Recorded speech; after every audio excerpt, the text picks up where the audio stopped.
BQ prime में आप सभी का स्वागत है। अर्निंग सीजन और कर्नाटका इलेक्शन के बीच करंट मार्केट के वैल्यूएशंस और आगे की चाल पर आज हम बात करेंगे बाजार के जाने माने एक्सपर्ट और investmentiliteracy.com के सीईओ कुंज बंसल से।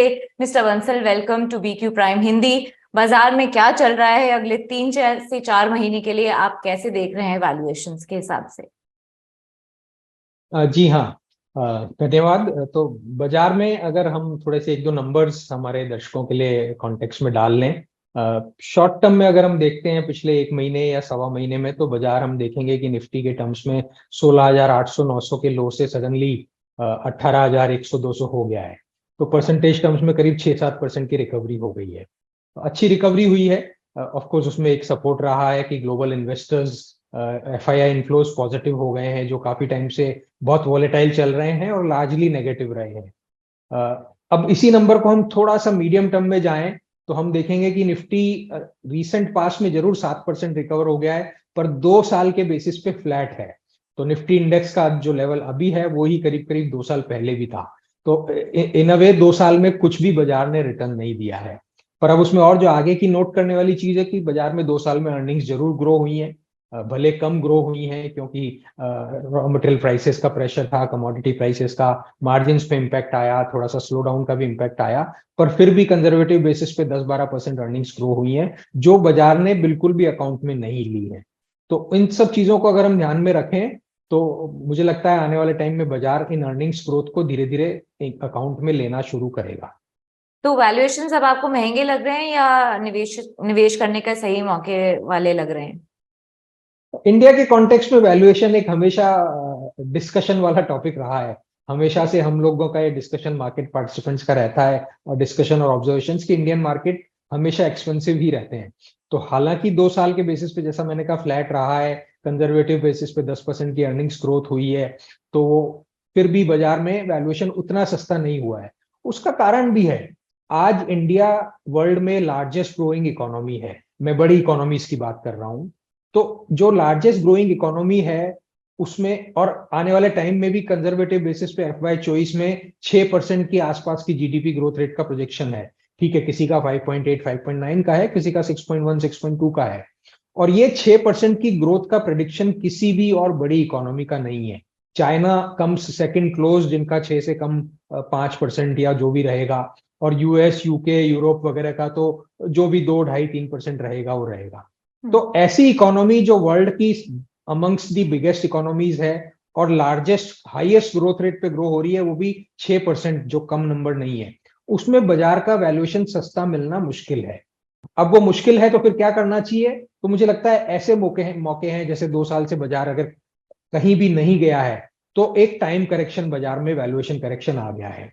अर्निंग्स ग्रोथ साथ साथ ठीक है, प्रेशर अभी भी है, बट फिर भी सिलेक्टिवली अर्निंग्स ग्रोथ आ रही है। तो मुझे लगता है उस हिसाब से वैल्यूएशन एक डिसेंट लेवल पे है कि मीडियम टर्म इन्वेस्टर्स को बाइंग पोजीशन बनाने का कंफर्ट होना चाहिए। आप करेक्शन की बात कर रहे हैं सर। पीएसयू बैंकों में हाल फिलहाल काफी करेक्शन देखने को मिला है, गिरावट आई है। इसकी वजह आप क्या देख रहे हैं? कहाँ तक जाएगी ये गिरावट? और आप निवेशकों को क्या सलाह दे रहे हैं पीएसयू बैंक इंडेक्स के लिए? तो क्या होता है कि बाजार में सेक्टोरल रोटेशन होता है। मैं उसको समझाने के पहले एक दो चीजें और बता दूं कि पीएसयू बैंक्स पिछले मेरे ख्याल से 15-16 महीने से कंसिस्टेंट आउट परफॉर्मर रहे हैं। रिपीटेडली मैं बोल रहा हूँ कि बाजार कहीं भी नहीं गया, but public sector PSU bank index आप देखेंगे या पीएसयू बैंक्स के शेयर देखेंगे, तो वो कहीं ना कहीं 30-35% से लेके 100% प्लस तक की रिटर्न पीएसयू बैंक्स के शेयर्स में आई है। अब जब इतनी रिटर्न आ जाती है तो वो कहीं ना कहीं ब्रीदर उस सेक्टर में आता है। कहीं ना कहीं ब्रीदर, इंक्रीमेंटल पैसा जो बाजार में आ रहा है, उसको ये लगता है कि कोई मैं सेक्टर रोटेशन में ढूंढूं, जो सेक्टर्स परफॉर्म नहीं किए हैं या जहां वैल्यूएशन अभी भी अट्रैक्टिव है, इंक्रीमेंटल पैसा वैसे सेक्टर्स ढूंढता है। तो ऐसे में जो एक सेक्टर बहुत तेजी से चल गया है, उसमें शॉर्ट टर्म के लिए मामूली अंडर परफॉर्मेंस या लैक ऑफ इंटरेस्ट आना बहुत लाजमी है और होना भी चाहिए। तो मुझे लगता है वो हो रहा है। हाँ ठीक है, थोड़े बहुत न्यूज फ्लो रहे हैं, कुछ एक आध कंपनीज के की वजह से एनपीए बढ़ जाने के, या सडनली एसेट क्वालिटी जो इनफैक्ट 3 क्वार्टर से अच्छी इंप्रूव हो रही थी, उसमें फिर से एक एक्सपेक्टेशन आ गई है कि एक डेंट आ जाएगा क्या, तो बहुत खराब नहीं होंगी बट कहीं ना कहीं इंपैक्ट आएगा। पर मुझे नहीं लगता ऐसा कुछ कंसर्न का मामला है। और जिस हिसाब से पब्लिक सेक्टर बैंक्स की परफॉर्मेंस आ रही है, करेक्शन की अपॉर्चुनिटी को यूज करके एक इन्वेस्टमेंट अपॉर्चुनिटी अच्छी बनती है। मुझे लगता है कि एफआईआईज को भी कहीं ना कहीं कुछ पॉकेट्स दिख ही रहे हैं, तभी इतनी जबरदस्त खरीदारी के मूड में चल रहे हैं। आपको लगता है कि एफआईआई की जो खरीदारी है वो आगे भी जारी रहेगी? बहुत मुश्किल है बोलना, क्योंकि हम पिछले 1.5-2 साल का ट्रैक रिकॉर्ड देखें तो 1-2 महीने बाइंग आती है, फिर 3-4 महीने सेलिंग रहती है, फिर 1 आध महीने बाइंग आ जाती है, फिर 3-4 महीने सेलिंग रहती है। तो इसलिए बोलना बहुत मुश्किल है। पर जो हम है कि एनालाइज परिस्थितियों का आकलन करें, तो अब ये है कि आरबीआई ने तो हमारे यहाँ इंटरेस्ट रेट पॉज पिछली पॉलिसी में ले लिया था, फेड ने अभी तक नहीं लिया। बट ये जो अभी 3 मई का उनका जो 25 बेसिस पॉइंट हाइक था, ऐसा माना जा रहा है कि शायद वो लास्ट हाइक था। तो अब आने वाले टाइम में पॉज हो जाएगा, तो करेक्शन भले शुरू नहीं हो, पर एक जो राइजिंग इंटरेस्ट रेट का फेनोमेना था वो पॉज हो जाएगा।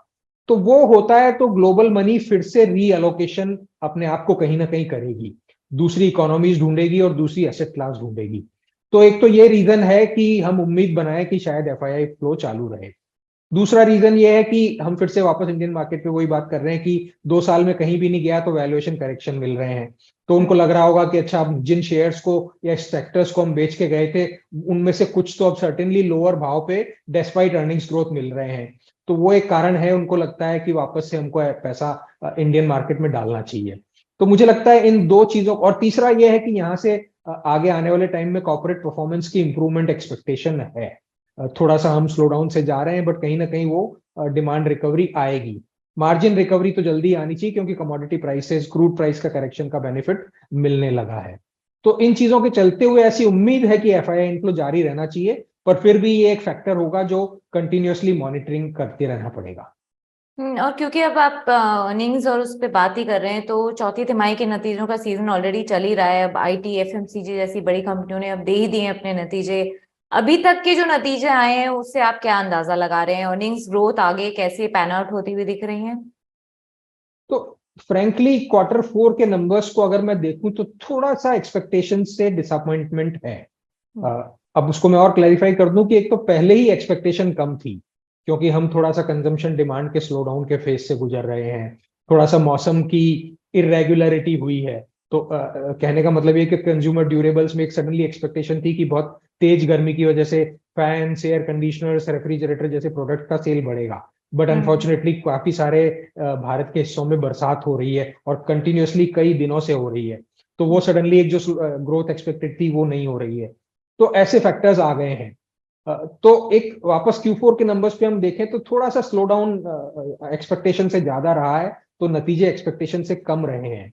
बट फिर भी ट्रेंड एक पॉजिटिव है, मार्जिन इंप्रूवमेंट कुछ कुछ सेक्टर्स में देखने को मिला है। मुझे लगता है वो आने वाले टाइम में रहना चाहिए, और जून के क्वार्टर्स में नंबर्स इंप्रूव होते हैं कि नहीं वो देखना चाहिए। मुझे लगता है एक पूरा इंडिया एज अ होल, पूरे corporate performance as a whole पे इंप्रूव नहीं होगा, पर सर्टेन सेक्टर्स और पॉकेट्स में जरूर इंप्रूवमेंट देखने को मिलेगा।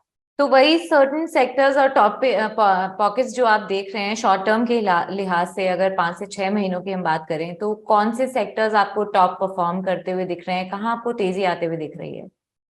तो मैंने जब ये चीज बोली तो मुझे तैयार रहना चाहिए था इस क्वेश्चन के लिए, बट फिर भी तो अगर हम जो अभी नतीजे आ रहे हैं और उनकी फिर मैनेजमेंट्स की, कंपनीज की गाइडेंस को सुने, और ओवरऑल बाजार की एनालिसिस भी करें, तो मुझे लगता है मिड कैप में specially banking services, banking sector में अभी भी अच्छी ग्रोथ और रीजनेबली अट्रैक्टिव वैल्यूएशन पे एक अपॉर्चुनिटी है, जो अगले 2 क्वार्टर में ग्रोथ दिखने को मिल सकती है।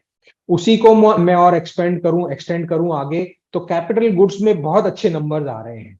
और जिस हिसाब से उनकी ऑर्डर बुक्स है, जिस हिसाब से इंडियन इकोनॉमी में गवर्नमेंट की तरफ से भी और प्राइवेट सेक्टर की तरफ से भी केपेक्स हो रहा है, कैपिटल गुड्स में एक है अच्छी ग्रोथ, अच्छे नंबर्स आते रहेंगे। स्टॉक प्राइसेस काफी बढ़े हुए हैं, तो वैल्यूएशन थोड़े से एक्सपेंसिव हैं, बट जिस हिसाब से ग्रोथ आ रही है, छोटे मोटे करेक्शन पे भी अगर इन्वेस्टर्स को अपॉर्चुनिटी मिले, तो कैपिटल गुड्स में इन्वेस्टमेंट की अपॉर्चुनिटी को ध्यान में रखना चाहिए।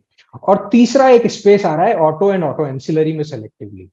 ये 3 जगह हैं जहां मुझे लगता है कि ग्रोथ नंबर्स, क्वार्टरली नंबर्स अच्छे आएंगे। ऑटो पे क्यों आप बुलिश दिख रहे हैं? नंबर्स इंप्रूवमेंट होने की उम्मीद है। तो ऑलरेडी अगर हम पूरे फाइनेंशियल ईयर चॉइस के बेसिस पे देखें, तो ऑटो सेक्टर या ऑटो इंडस्ट्रीज ने बहुत कंजर्वेटिव ग्रोथ एस्टिमेट्स दिए हैं। तो जैसे हम 4 व्हीलर्स या पैसेंजर व्हीकल्स की बात करें तो उन्होंने हार्डली सिंगल डिजिट में ग्रोथ का एक्सपेक्टेशन दिया है। 2 व्हीलर्स का तो एग्जिस्टिंग ग्रोथ का भी सेलेक्टिवली कभी अच्छा हो जाता है, कभी नहीं होता है, तो चैलेंज चल रहा है।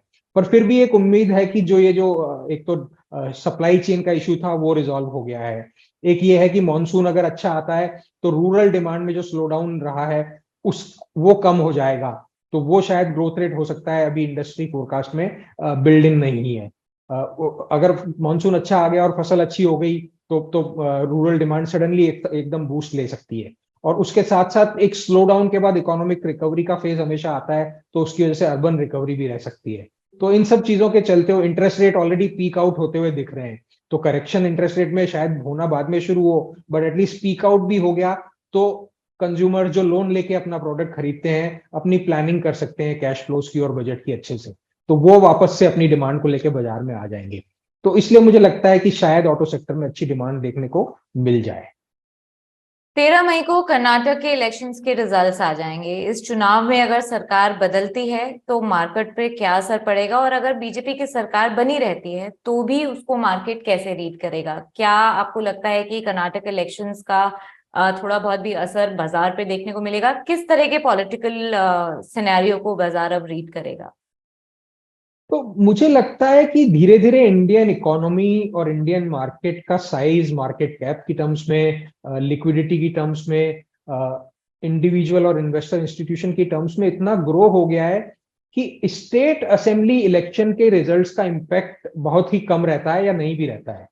बहुत ही कम या नहीं भी से जब मैं बोल रहा हूं तो ज्यादा से ज्यादा एक शॉर्ट टर्म 1 दिन 2 दिन 3 दिन का इम्पैक्ट आ सकता है।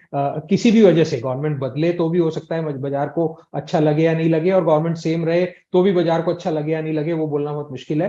तो एक इम्पैक्ट आएगा आइदर केस में भी, तो बहुत शॉर्ट टर्म आएगा। बट मुझे नहीं लगता कि अब Indian market state election results पे डिपेंडेंट है। ऑफकोर्स सेंट्रल गवर्नमेंट का जब भी इलेक्शन होता है तो वो एक मेजर फैक्टर होता है, तो उस पर जरूर डिपेंडेंसी अभी भी रहेगी। तो मुझे लगता है रिजल्ट किस तरफ आएगा वो तो बोलना मेरे लिए तो मुश्किल है, मैं पॉलिटिकल एनालिस्ट नहीं हूं। पर अगर फिर भी मार्केट की एक्सपेक्टेशन के अगेंस्ट इलेक्शन रिजल्ट आता है तो नेगेटिव इंपैक्ट आएगा भी, तो वो बहुत शॉर्ट टर्म रहेगा और मेरे हिसाब से वो बाइंग अपॉर्चुनिटी रहेगी। पर मीडियम टर्म इंपैक्ट या sustainable impact state election results का बाजार पे नहीं रहेगा। शुक्रिया मिस्टर बंसल, बीक्यू प्राइम को समय देने के लिए और बारीकी से धन्यवाद। बाजार का ताजा हाल और आने वाले समय पर विस्तार से हमें सब बताने के लिए। Thank you so much viewers for tuning in to BQ Prime Hindi.